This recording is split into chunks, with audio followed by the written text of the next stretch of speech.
Speaker ने ये बड़ा क्लियर कहा कि आए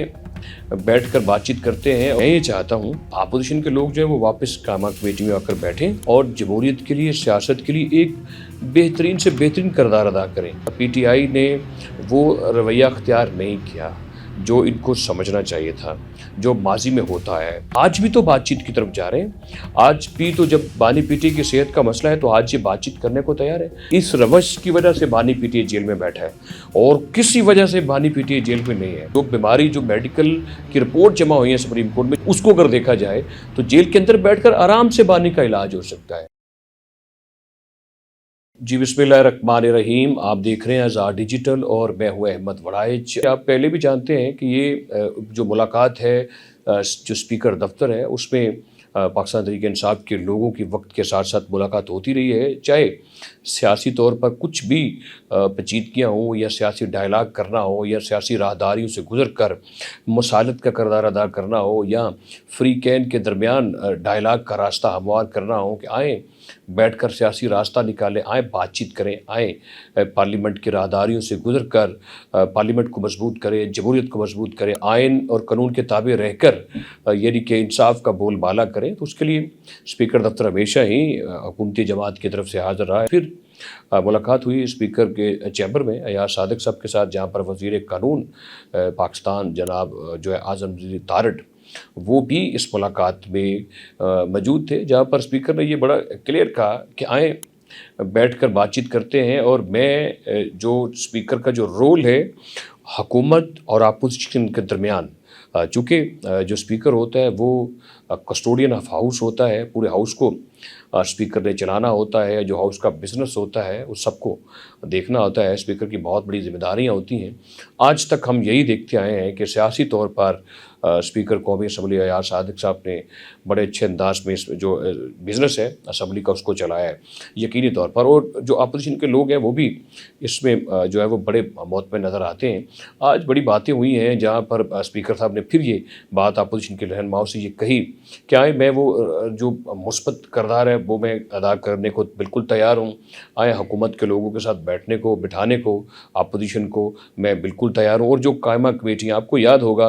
कि तकरीबन 27 अगस्त 2025 को कोई 18 अरकान थे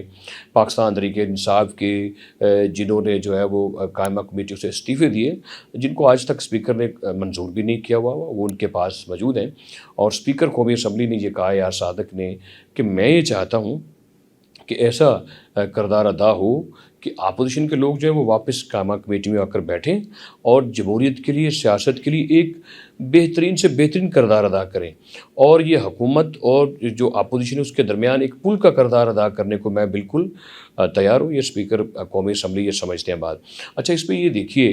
कि मैं ये समझता हूँ कि पाकिस्तान तहरीक इंसाफ को ये बिल्कुल इस बात को समझना चाहिए कि जो भी रास्ता है, जो पार्लियामेंट की मजबूती का रास्ता है या आइन की मजबूती का रास्ता है, वो मुज़ाकरात के ज़रिए है, वो मुज़ाकरात के पीछे छुपा है। हमने माजी में देखा है पाकिस्तान की जो सियासत है वो बदलती रही है। पाकिस्तान में मार्शल लॉ भी लगे हैं, पाकिस्तान में ऐसे वक्त भी आए हैं कि हुकूमतों को उनके जो तख्त हैं वो उल्टाए गए हैं। जैसे शहीद जुल्फ़िकार अली भुट्टो का तख्त उल्टाया गया, फिर उनको फांसी पर लटका दिया गया, उनको शहीद कर दिया गया। और उस पर फिर नवाज़ शरीफ की 99 में हुकूमत को बरतरफ कर दिया गया। अच्छा, भुट्टो की हुकूमत ख़त्म हुई तो फिर बेगम नुसरत भुट्टो और फिर बेनज़ीर के साथ भी डायलाग हुए और सियासी जमातों ने किए। उस वक्त की मुक़्तदरा ने भी डायलाग किए, सियासी जमातों ने भी डायलाग किए। और फिर ये सर्वाइवल का रास्ता है डायलाग का, और फिर इससे जमहूरियत मजबूत हुई, रास्ते खुले। नवाज़ शरीफ की हुकूमत ख़त्म हुई, उसके बाद फिर 2008 से पहले नवाज़ शरीफ के साथ मुज़ाकरात हुए, बेनज़ीर भी उस मुज़ाकरात का हिस्सा रही। और फिर बेनज़ीर के कत्ल होने के बाद, उनके शहीद होने के बाद फिर पीपल्स पार्टी ने भी मुज़ाकरात का रास्ता अपनाया और प्रेसिडेंट ज़रदारी जो आज सदर है पाकिस्तान के 2008 में वो भी सदर बने। इस तरीके से फिर जब समझ ले कि 2017 में और 18 के इलेक्शन से पहले जब नवाज शरीफ को हटा दिया गया तो उसके बाद भी डायलाग होते रहे। उन डायलाग में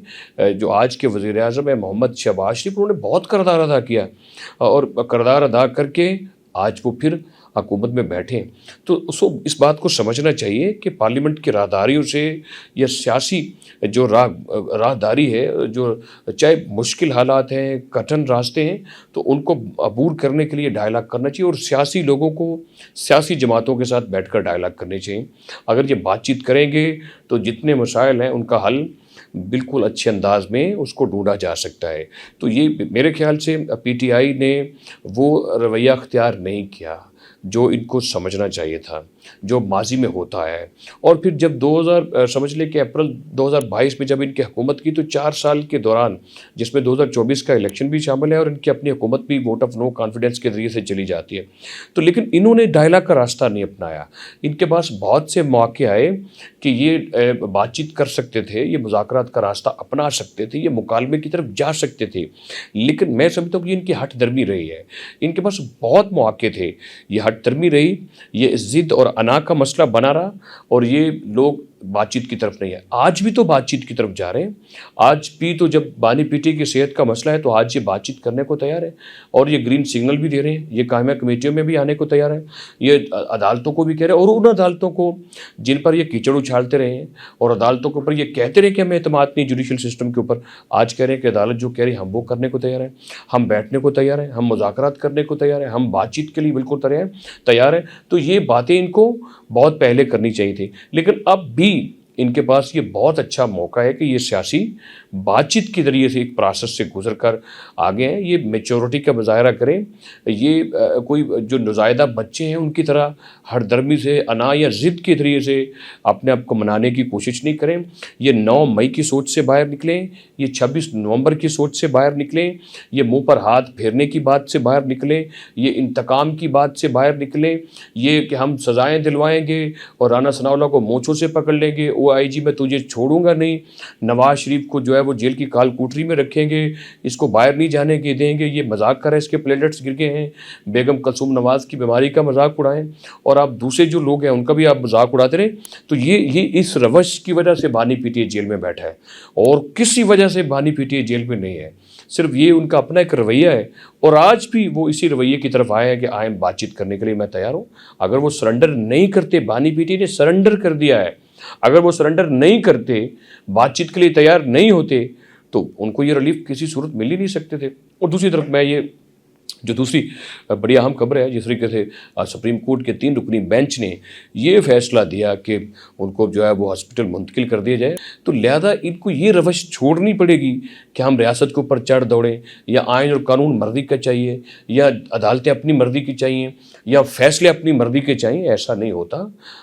سارے فریقین کو، جب حکومتی فریقین عدالت پر یقین کر رہے ہیں، اور کسی وزیر کا یا جو مسلم لیگ کی قیادت ہے یا حکومتی قیادت ہے، ان کا کوئی ایسا بیان نہیں آیا عدالت کے خلاف، لہذا جو انہوں نے اپلیکیشن دائر کی ہے اس میں مجھے ایک سمجھ لے کہ بہت گرفت بھی نظر آتی ہے،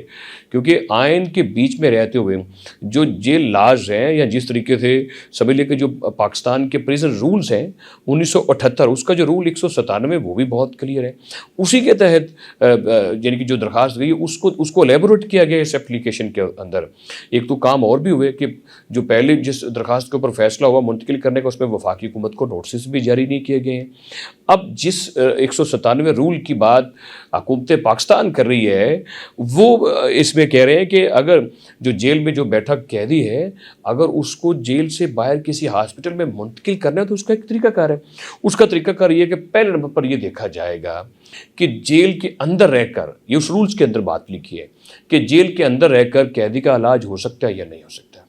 اگر جیل کے اندر رہ کر قیدی کا علاج ہو سکتا ہے تو پھر اس کو جیل سے نکال کر کسی اسپتال میں لے کر جانے کی کوئی ضرورت نہیں ہے، پھر جیل کے اندر بیٹھ کر اس کا علاج ہو سکتا ہے۔ اور پھر آپ یہ بھی دیکھیے کہ یہ تھوڑے سے جو پاکستان تحریک انصاف کے لوگ ہیں، یہ تھوڑے سے جذباتی ہیں، اور یہ وقت سے پہلے اپنے جذبات کا اظہار کرتے ہیں، اور جذبات کا اظہار اس طریقے کا نظر آتا ہے، خدا نخواستہ جس طریقے سے یہ قومی اسمبلی میں کہتے رہے ہیں کہ اگر خان نہیں ہے تو پاکستان نہیں ہے۔ یہ باتیں نہیں ہونی چاہیے۔ سپریم کورٹ نے ان کے اوپر بار لگائی ہے، اور یہ بہت بڑا سمجھ لے کہ اسٹیک بھی ہے کہ سپریم کورٹ ان کو کہہ رہی ہے کہ آپ کو ہلڑ بازی یا تماشا نہیں کریں گے ہاسپٹل کے باہر۔ اب یہ دیکھیے کہ جیل کے اندر بیٹھ کر ان کی جو بیماری، جو میڈیکل کی رپورٹ جمع ہوئی ہیں سپریم کورٹ میں، جو پبلک ہوئی ہیں، جس کے اوپر بات چیت ہو رہی ہے،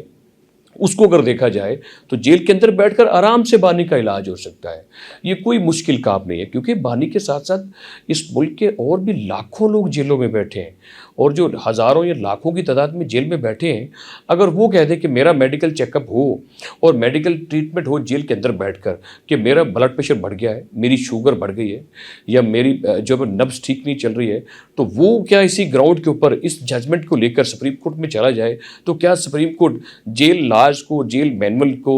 और आईजी प्रिजनर्स की जो पोजीशन है उसको छोड़कर, या हुकूमती मौक़िफ़ को छोड़कर, क्या आप उससे कह देंगे कि इसको भी इसकी मर्ज़ी के अस्पताल में जाने दें? तो लिहाजा ये एक ड्यूल स्टैंडर्ड जो बनाया जा रहा है, इसका आने वाले वक्त में बहुत शदीद नुकसान पहुंच सकता है। यानी कि फेवरेटिज्म नहीं होनी चाहिए। अगर एक कैदी फेवरेट है तो फिर सारे कैदी फेवरेट होने चाहिए, क्योंकि सारे बेचारे एक जैसी जेल में रह रहे हैं, एक जैसी कैद काट रहे हैं, या उनके जो अपने अपने जराइम हैं उनको सामने रखते हुए। और ये देखिए कि इसमें फिर ये भी है कि हुकूमत इजाज़त देगी इसकी, और इसी रूल्स पे लिखा है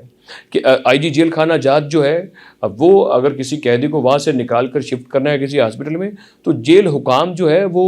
हुकूमत वक्त से इजाज़त लेगा उस कैदी के लिए कि भाई मुझे इजाज़त दे हुकूमत, ताकि मैं इसको शिफ्ट कर सकूं। उसमें किसी और की इजाज़त लेना ज़रूरी नहीं है। तो लिहाजा कैदी का मामला जेल का, और जेल का मामला हुकूमत वक्त के साथ। हुकूमत वक्त ही तमाम प्रिजनर्स का फैसला करती है। ये रूल्स में बातें लिखी हैं, 1978 का आप रूल्स देख सकते हैं जेल्स के, जो कैदियों के रूल्स हैं उसका 197 जो आप पढ़ सकते हैं, वो जो उसका सेक्शन है। तो लिहाजा मेरे ख्याल से मैं समझता हूँ कि ये जो फैसला है इस पर हुकूमत तो मनवान अमल करेगी, लेकिन आगे की गारंटी कौन देगा? क्या कोई बानी पीटे इमरान खान की गारंटी दे सकता है कि वो जेल में जाकर क्या उसे हॉस्पिटल में जाकर क्या बातचीत करेगा, उसकी बहनें क्या बातचीत करेंगी? वहाँ पर लोगों का आना जाना तांता बन जाता है, तो मुल्क की जो सिक्योरिटी रिस्क है उसको कौन डील करेगा? अगर ये देखें कि जेल के अंदर तो सिक्योरिटी दी जा सकती है, अब हॉस्पिटल के अंदर और भी लोगों ने जाना है, और भी हम प्राइवेट मरीज जाएंगे वहाँ पर, लेकिन बानी पीटीआई के अंदर पुरअमन रहने, उनकी बहनों के पुरअमन रहने, और लोगों का वहाँ पर जाना और पुरअमन रहना, और उसको सियासी जत्थे की सूरत में ना जाना,